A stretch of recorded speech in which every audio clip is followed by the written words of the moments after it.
Doing?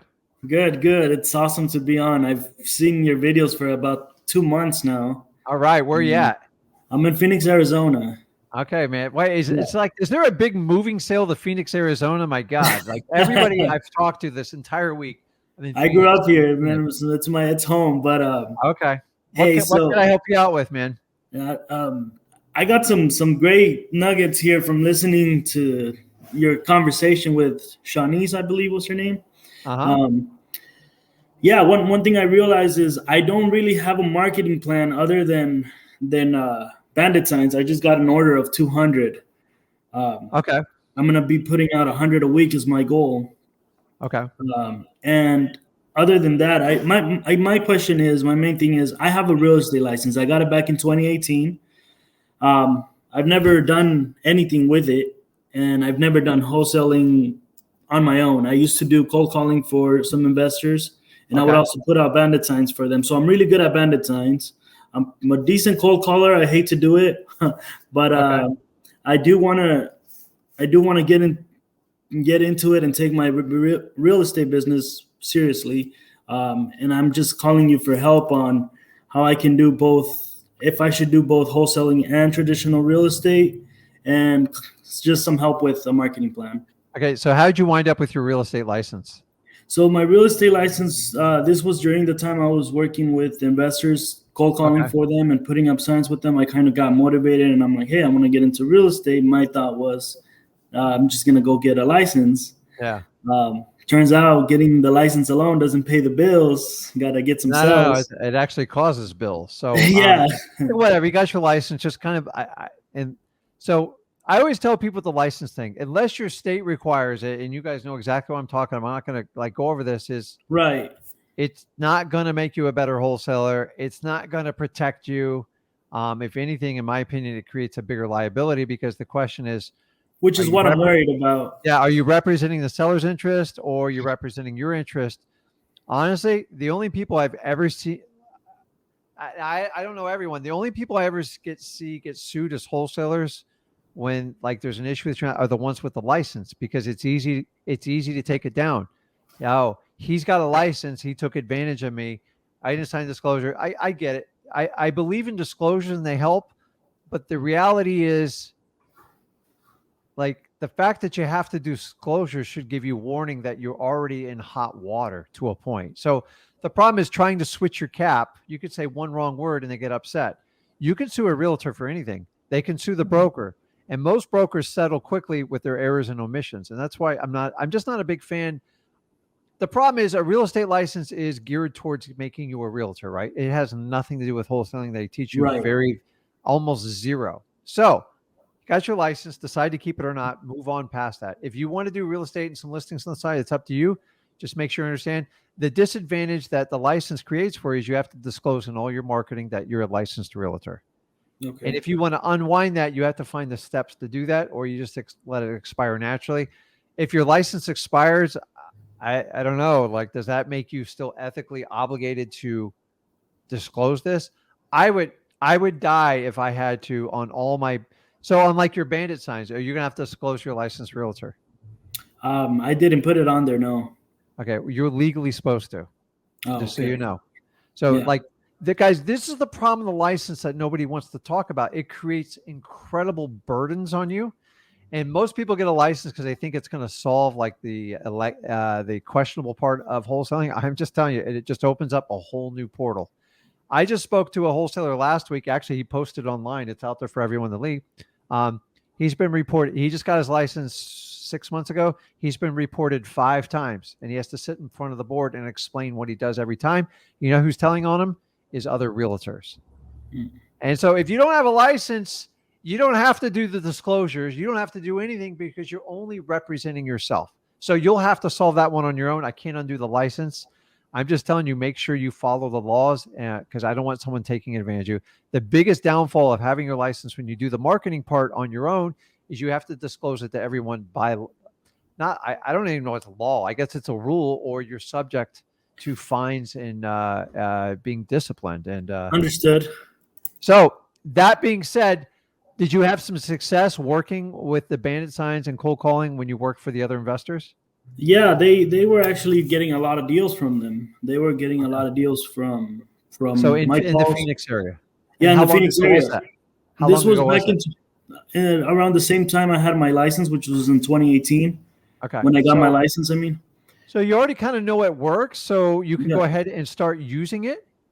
Um, the disclosure part could kind of sucks. I'll just throw it out right now to you, but yeah, I'm a big advocate of not doing stuff that you don't like doing. So if you hate cold calling, you're just gonna have to find other creative ways to do it.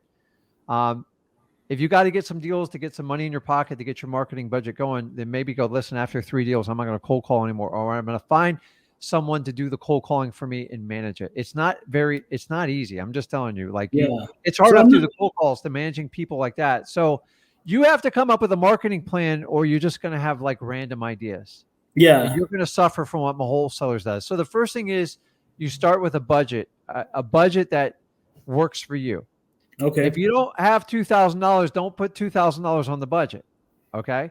So the good news, you didn't pay me a dime. So you're already up 5 grand. Okay. All And right. that would be a really light fee for me to do that.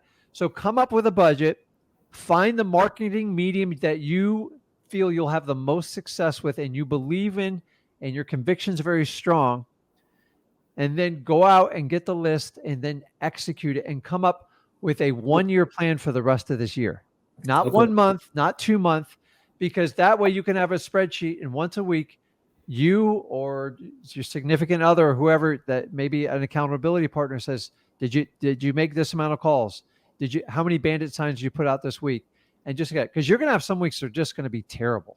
Yeah. And then you have some weeks like I'm the king, like I'm the best at this.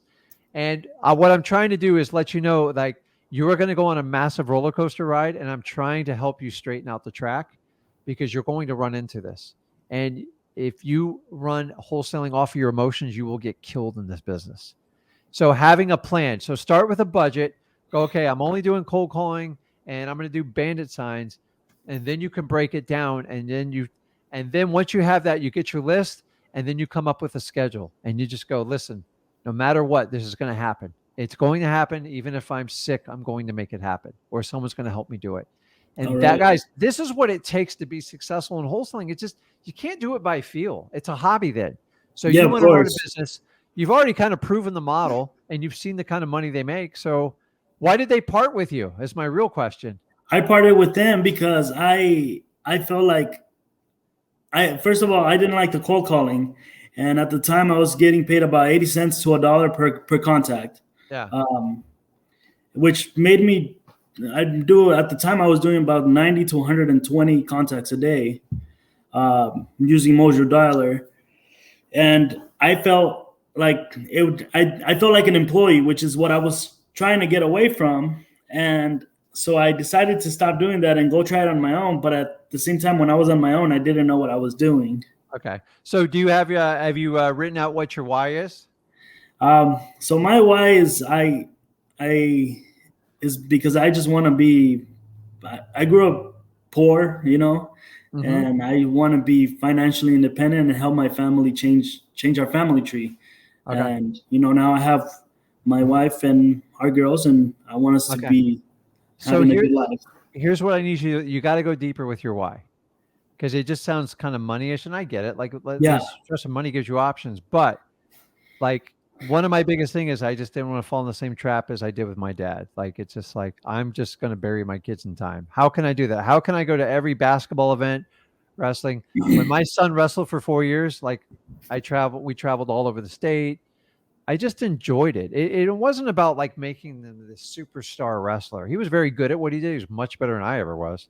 Um, it was just about the commitment, being there, the ups and the downs. Like, so I didn't have that. So when I got my butt kicked in wrestling, I just kind of looked up in the stand. It was just it's a very empty feeling, man. Like, kids need their parents, and wholesaling allowed it to me. And when you hear this, like I get emotional about it, and you have to have that emotional connection. So if anything you learned today, you have a belief. Not even worried about that. Your why will bridge the gap between your belief and your conviction, because your conviction is what's going to get you through this. So you've already tested, you know it works. Just yes, do it. But come up with the plan. Go through freewholesaling.com. Everything's set up there for you. You can make this work. I'm just telling you.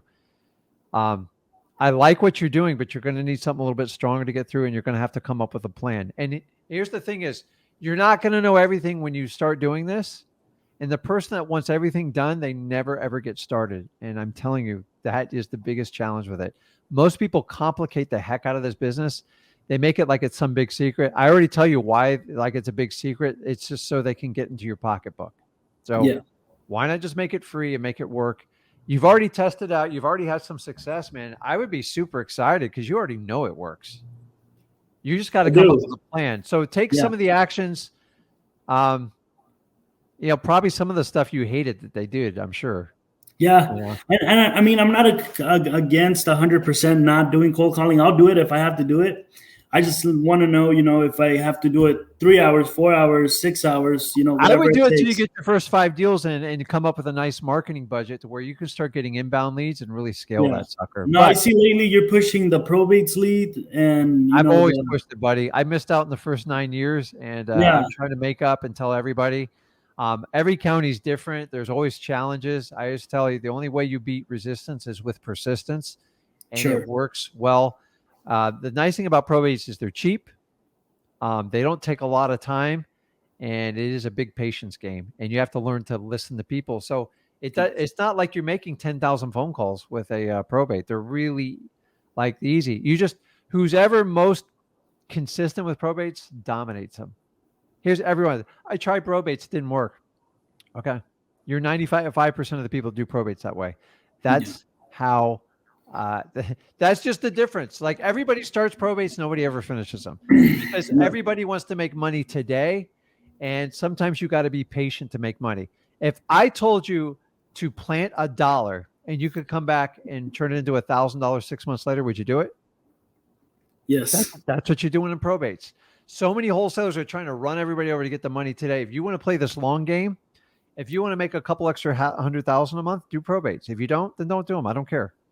People like the instant gratification of wholesaling, and that's one of the problems with this business. So yeah. I here's one think that's last why I've fact. never been successful with it before either, because I haven't had the patience to keep. And now, Dude, you just as I get older, I it's so realize I need to easy be to set patient. on automation and just kind of move on. But so like my average probate deal to this year, I'm not even looking, I don't have the number sheet in front of me, but it's well in excess of 50,000, like minimum. Like that's I'm talking about wholesale assignment fees. I'm not rehabbing. I don't rehab anything. Like Wow. I'm a lipstick guy. I'm a Yeah. hotel guy. I honestly, I could rehab 50 houses a year. Why? It's not my passion. It's not what I do. And by the time you pay all the people involved in, how much money are you really making? Yeah. So most of you got a rehab crew, you got a partner, you got a coordinator.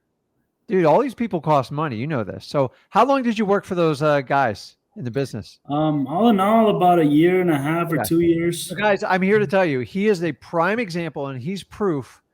This is what the typical wholesaler does with acquisitions people. It is such a revolving door. Nobody believes me on this. I've been through them. Guys, I've been through probably a dozen acquisitions manager. Now, some of them I fired, some of them they left. They're like really good people. It's just that's the problem. People always hire acquisitions person to solve my problem. The problem is it takes 3 months to get them really up to speed, and you probably agree with that. And that's if they're good. And then Yep. you spend a lot of time with them. So if they leave in 1 year, did you really help your business out or did you create a revolving door? And I tell people don't hire an acquisitions person till you're up to your ears in deals. Like you have to get help. It's not something you want to do right off the beginning. And you're the prime example. I would bet you on the acquisition manager in this business. Nobody ever talks about the whole thing. It's a 90% turnover rate. Always. You know why? Because I talk to people all over the country and it's our biggest problem. So, we're fortunate enough, like we find people, we try to find them organically. We stop using Indeed, Craigslist, it's just a waste of time. They're in it for the paycheck. They get it. They get out. Some comes up their life and they move on. So what else you got? Um, yeah. So that was golden right there. I mean, I just if I got a cold call, that's what I'm gonna do. Just do it, but just say 5 deals or 10 deals, and then I'm out, and then I'm going to train someone, and then you'll really get your cold calling dialed in. I always tell people, do not hire someone to cold call until you've fought the battle yourself. yes. So I want you to do it for yourself, and then you'll know how to manage that person, and you got to be on top of it. So Like, listen, you know this works. Just go all in. Like I'm telling you, like you have this figured out. The days of sitting here calling 10, 30,000 people and having this big office, guys, it's like, I don't know if these people are making money in the day when you do all that, because it's very, very expensive to turn those operations. And they Yes. only know after they do their taxes if they make any money. I'm talking about making an incredible amount of money working. When you get efficient in wholesaling, I'm telling you, it's Yeah. easy. The Now first back 2 then, years, also I went crazy. I went absentee owners is that still a good list to pull? I mean, it is. It's washed down. I don't care if they're absentee or they don't. Like, I in the old days we used to cherry pick because it was easy. Right. Everybody knows. So honestly, if everyone's going to chase the absentee owners, I'll just chase all the owners, Right. Gotcha. and then Gotcha. just look at like the Just do you got do it. what So everybody else is not doing. I know. So it's like I just think it's just a little bit beaten, but all these lists recycle, man. Stuff's kind. So the funny thing is the stuff that like worked in the old school stuff, the stuff I started out, it works really well now because people have abused. I'm just going to say it out here. Any type of disruptive marketing, RVM, cold calling, texting, it's so automated and so scaled, it's washing down the returns. And now we're getting back to the old school driving for dollars, mailing to people. I'm like, I told you guys a long time ago, this is why I exited out of coaching in 2013, 14, because I saw the epic disaster happening. And now everyone's like, okay, what do we do? The market's getting ready to change. Dude, none of these people teaching wholesale out here have a few of them been through it, but for the most part, they just think everything goes up. And I'm just here to tell you there's going to be change. It doesn't really matter in wholesaling because we're exiting on today's price. So it doesn't matter, but it is nice. You can cherry pick a couple deals, throw them in your portfolio, do what you want with them. So, you got it, All right, man. Like, Rick, well, come thank up with you. that. Come up with your marketing plan. And if you want, when you get back on a call, we can go into more detail with it. And you go, All hey, right, this is Rick. my marketing plan. Here's the budget. What do you think of it? And if you want, you put on an Excel sheet and you can share it on the screen and we can all learn from it. We'll cover up some of the numbers for you, but just come up with a plan. I'm not so interested in the numbers. It's the frequency. But you got to do it for the entire year. So you're already in May. So June, July, and just start spelling it all out. Yeah, And I just then, started about a week and a half ago. So yeah, because if you try to do it by feel and like I feel right, dude, it's a disaster. Dude, I did that. Like, I'm not gonna sit here and lie to you, man. I ran my entire business for 5 years off of a yellow pad because I knew everything up here. So to grow, you got to get outside your comfort zone and do things. So you work for somebody else, you want to work on your own. Get to that 100 grand, and then just start bringing in some people to help you out in the business. all right, Rick. Thank you very much. You've Okay, answered my questions perfectly. Thank you. okay, man, you got it, man. I'll see you, bud. Have a good one. Okay, guys.